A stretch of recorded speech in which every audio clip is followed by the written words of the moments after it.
घर में बरकत और परिवार की खुशियों के लिए हर महिला ये 9 कार्य अवश्य करें। देखिए दोस्तों, घर में पैसों की तंगी दूर करने के लिए, कलेश को दूर करने के लिए गृह लक्ष्मी को ये 9 कार्य डेली अवश्य करना चाहिए। कौन कौन से वो 9 कार्य हैं जिसे करने से आपके घर में बरकत, पति पत्नी के रिश्ते में प्रेम और आपके घर से सारी निगेटिव एनर्जी दूर होगी। आज इस वीडियो में हम वही जानेंगे। एकदम सरल से छोटे छोटे से 9 उपाय हैं, इसे आप लोग अवश्य कीजिएगा। इवन आज से ही आप लोग ये सारे उपाय करना शुरू करेंगे तो देखेंगे कि आपके बच्चों का पढ़ाई में मन लगने लगा है। बच्चे जो बार बार बीमार होते थे वो अब ठीक होने लगे हैं। घर से सारी निगेटिव एनर्जी धीरे धीरे खत्म होने लगी है। तो ज़्यादा बातें ना करते हुए चलिए वीडियो स्टार्ट करते हैं। जो पहला उपाय है ना, देखिए आप लोग हमेशा बोलते हैं कि दीदी घर में काफ़ी निगेटिव एनर्जी बनी रहती है, घर में लड़ाई झगड़े, बच्चों बार बार बीमार होते हैं। तो इसके लिए आप लोग क्या कीजिए, रसोई घर में ना पति या फिर बच्चों को बोलिए कि सप्ताह में कम से कम 1 दिन भी बैठ करके खाना खाएं। इससे राहु का नकारात्मक प्रभाव समाप्त होने लगता है और घर में धीरे धीरे शांति बनना शुरू हो जाती है। तो चाहे तो आप भी खा सकते हैं, लेकिन ज़्यादा अच्छा होगा कि ये काम पति और बच्चे करें। सप्ताह में कम से कम 1 दिन उन्हें ना रसोई घर में बैठा करके, नीचे टेबल कुर्सी पे नहीं, नीचे आप एक आसन लगा दीजिए और बैठा करके खिलाइए। अच्छा, एक चीज़ मैं आप लोगों को यहाँ बताना चाहूँगी, जब भी आप घर में किसी को भी खाना सर्व करें तो सबसे पहले आप वहाँ पोछा लगाइए। चाहे भले ही पहले से ही वो कितने अच्छे से पोछा क्यों ना हो, खाना सर्व करने से पहले एक बार आप वहाँ पे पोंछ दीजिए, फिर आप खाना वाला प्लेट वहाँ पे रखिए। कहते हैं अगर हम ऐसा करते हैं तो वहाँ जो भी निगेटिव एनर्जी होती है वो सब दूर हो जाता है, खाने वाले का स्वास्थ्य अच्छा होता है, उनके शरीर में खाना दूसरा जो उपाय है वो आपके रसोई घर से जुड़ा हुआ है। ये कार्य अगर आप रसोई घर में करते हैं तो रसोई का जो वास्तु दोष होता है वो ठीक हो जाता है। शास्त्रों के अनुसार रसोई घर को राहु और मंगल का स्थान माना जाता है। रसोई में किए गए छोटे छोटे बदलाव घर की महिलाओं और पूरे परिवार की किस्मत बदल सकता है। तो क्या करना है, आप 5 हल्दी की साबुत गांठ ले लीजिए। अगर घर में पैसा नहीं टिकता है या फिर पैसा आते तो हैं लेकिन आने के साथ ही वो खर्च हो जाता है, तो ये उपाय तो आपको अवश्य करना चाहिए। और उसे आप पीले कपड़े में बांध करके किसी भी अनाज वाले डब्बे में डाल दीजिए। ज़्यादा अच्छा होगा अगर आप इसे चावल के डब्बे में डाल दीजिए। मैं हमेशा देखती थी, मेरी जो दादी नानी होती, इवन अभी तक मैं अपनी माँ को भी देखती हूँ कि चावल के डब्बे में ना वो 1 रुपये का सिक्का डाल करके मैं जब उनसे पूछती थी तो उनका कहना था कि रसोई में माता अन्नपूर्णा का वास होता है और अनाज वाले डब्बे में जब हम सिक्का रखते हैं या फिर हल्दी की गांठ रखते हैं तो इससे हमारा भंडार अन्न और धन से सदैव भरा रहता है, कभी भी हमारा भंडार खाली नहीं होता है। तो इसलिए ये उपाय आप लोग अवश्य कीजिएगा। देखिए बहुत ही छोटा छोटा सा उपाय है जो मैं जानती हूँ, आप लोगों के साथ शेयर करती हूँ। इसमें कोई पैसे नहीं लगने वाले हैं, लेकिन हाँ आपको विश्वास के साथ ही सारे उपाय करने होंगे। ऐसा नहीं है कि मैं सिर्फ बताती हूँ और आप लोग करते नहीं हैं। कीजिएगा तो जीवन में धीरे धीरे बदलाव होंगे। अब अचानक से ना ही तो हमारे जीवन में मुसीबतें आती है और अचानक से ना ही तो हमारे जीवन से मुसीबतें जाएगी, लेकिन धीरे धीरे आपके जीवन में अच्छा बदलाव होना शुरू हो जाएगा। पॉजिटिव एनर्जी आपके लाइफ में आना शुरू हो जाएगा। इसे आप लोग कीजिए ज़रूर। अगला जो उपाय है, इसे करने से आपके पति, आपके बच्चे बीमारियों से हमेशा दूर रहेंगे, हमेशा खुश और स्वस्थ रहेंगे। क्या करना है, रात में जब आप सोने के लिए जाते हैं तो तांबे के एक लोटे में आप पानी ले लीजिए और रात को सोते समय अपने सिरहाने इस तांबे के लोटे के पानी को भर करके रख दीजिए। सुबह जैसे ही आप उठते हैं तो इस पानी को बिना छुए आप इसे किसी प्लांट में डाल दीजिए।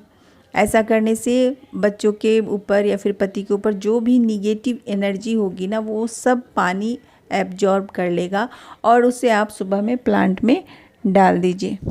अच्छा, एक चीज़ मैं यहाँ पे आप लोगों को कहना चाहूँगी। देखिए आजकल बच्चों के ऊपर ना काफ़ी ज़्यादा प्रेशर है, पढ़ाई का प्रेशर है, अच्छे परसेंटेज लाने का प्रेशर है, क्लास में अच्छा परफॉर्म करने का प्रेशर है, मतलब हर एंगल से बच्चे बहुत ही ज़्यादा प्रेशर में रहते हैं। तो जब रात में बच्चे सोने के लिए जाते हैं ना तो आप क्या कीजिए, 5 मिनट उनके ना हेयर को अच्छे से आप मसाज कर दीजिए। देखिए ये है हेयर मसाजर, जिसे मैंने ऑनलाइन लिया है। यहाँ पे मैं आपका इसको टैग कर दूँगी प्रोडक्ट, आप वहाँ से ले लीजिए। इससे जब आप 5 मिनट बच्चों के सर पे मसाज करते हैं ना, स्कल्प पे मसाज करते हैं तो बच्चों को नींद बहुत अच्छी आती है स्ट्रेस आउट रहते हैं, तो ये आप याद से ले ही लीजिएगा, ये काफ़ी। और हाँ, बच्चों के हेयर ग्रोथ में भी ये काफ़ी हेल्प करता है। चलिए देख लेते हैं अगला उपाय क्या है। देखिए, जब भी घर से कोई बाहर जाए तो कुछ ना कुछ मीठा खा कर के जाएं, ऐसा आप हमेशा ध्यान रखें। कहते हैं बाहर अगर हम जाते हैं और घर से कुछ मीठा खा कर के जाते हैं तो हम जिस काम के लिए जाते हैं ना, वो कार्य हमारा पूरा होता है। जैसे बच्चे एग्ज़ाम देने जा रहे हैं, पति इंटरव्यू देने जा रहे हैं, या फिर पति अच्छे जॉब के लिए जा रहे हैं, किसी भी अच्छे काम के लिए जा रहे हैं ना, तो वो घर से आप थोड़ा सा उनको गुड़ खाने के लिए दे दीजिए। और गुड़ खा करके जब जाते हैं तो उनका सूर्य काफ़ी स्ट्रॉन्ग होता है। जिनके भी कुंडली में सूर्य ग्रह स्ट्रॉन्ग होता है, उनका समाज में मान सम्मान प्रतिष्ठा इज्जत बनी रहती है। तो इसलिए गुड़ खा करके जाएं, ऐसा आप दीजिए। और 1 गिलास हाथ में पानी रखिए। पानी को देख करके ही बच्चे को या फिर पति को घर से बाहर जाना चाहिए। कहते हैं जैसे भरे पूरे हम घर से बाहर निकलते हैं, वैसे ही भरे पूरे हम फिर घर भी आते हैं। कभी भी खाली ग्लास, जब बच्चे पति ऑफिस जाते हैं या फिर स्कूल जाते हैं तो सामने कोई भी खाली ग्लास बर्तन ना रखें, इस बात का बिल्कुल ध्यान रखें। देखिए दोस्तों, हम लोग घर की एक लक्ष्मी है, गृह लक्ष्मी, और हम लोग जितने ही छोटे छोटे से अच्छे अच्छे कार्य करेंगे, हमारे पति हमारे बच्चे जीवन में वैसे ही उन्नति तरक्की करेंगे। चलिए देखते हैं 5वां उपाय क्या है। 5वां जो उपाय है वो घर से पैसों की तंगी को दूर करने के लिए है, तो इसे आप लोग ज़रूर देखिए, मिस बिल्कुल भी मत कीजिए।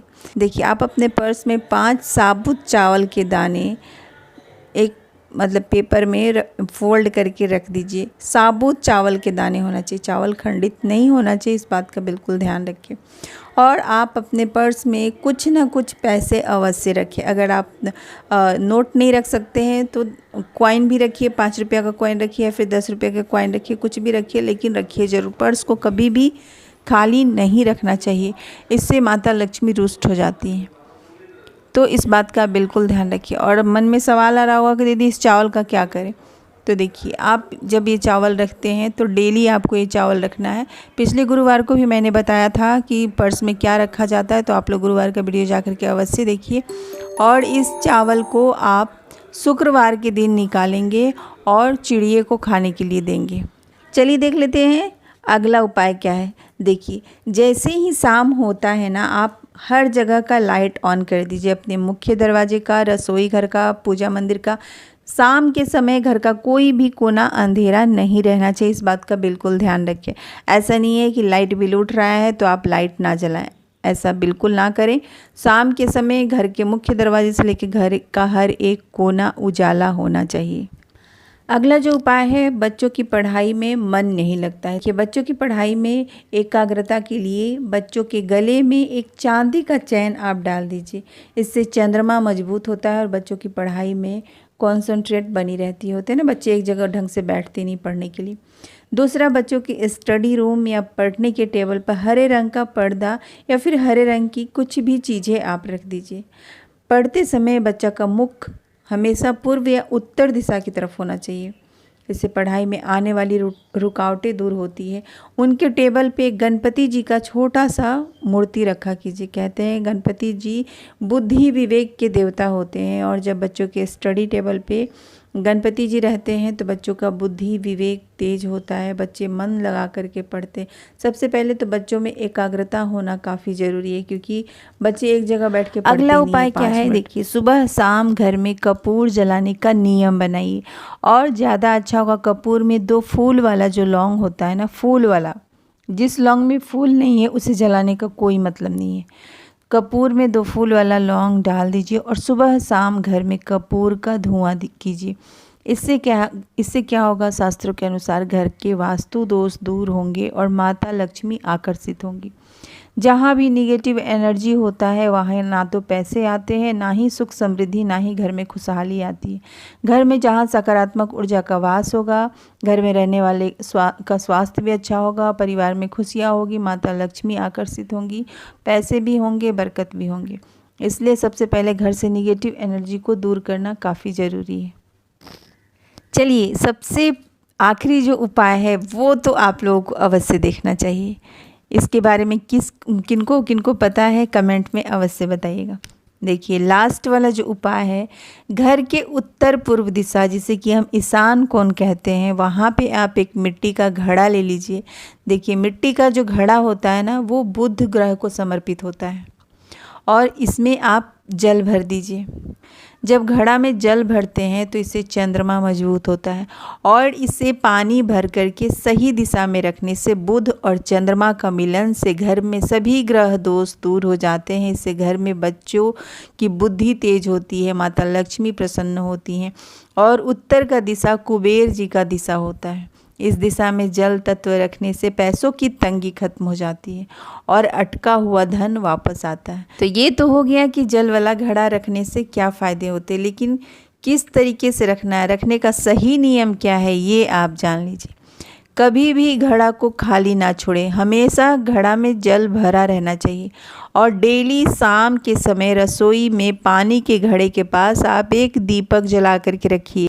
इससे पितृ देवता प्रसन्न होते हैं। देखिए दोस्तों, जिस घर परिवार के ऊपर पितृ दोष लगा हुआ है ना, उस घर परिवार के ऊपर भगवान भी आशीर्वाद नहीं देते हैं।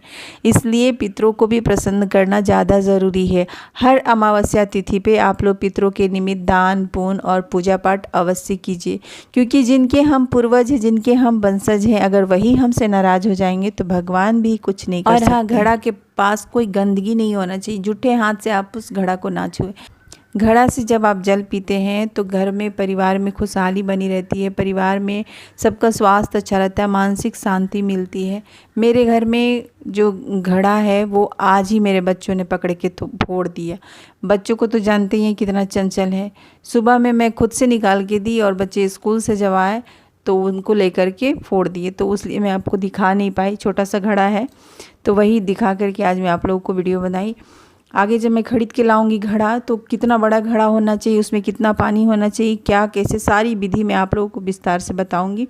तो आज के लिए बस दोस्तों इतना ही। उम्मीद करती हूँ इस वीडियो से आप लोगों को अत्यधिक लाभ मिले। वीडियो से जुड़ा कोई भी सवाल है तो आप लोग अवश्य पूछिए। मेरे चैनल पे बहुत सारा वीडियो डला हुआ है, पति की उन्नति, तरक्की, बरकत के उपाय, घर में सुख शांति समृद्धि कैसे करें, और भी बहुत सारे वीडियो है, आप जा कर के देखिए। तब तक आप लोग अपना ख्याल रखिए, हंसते रहिए, मुस्कुराते रहिए और कमेंट में ज़्यादा से ज़्यादा हर हर महादेव लिखिए, क्योंकि अब आ रहा है सावन का पवित्र महीना।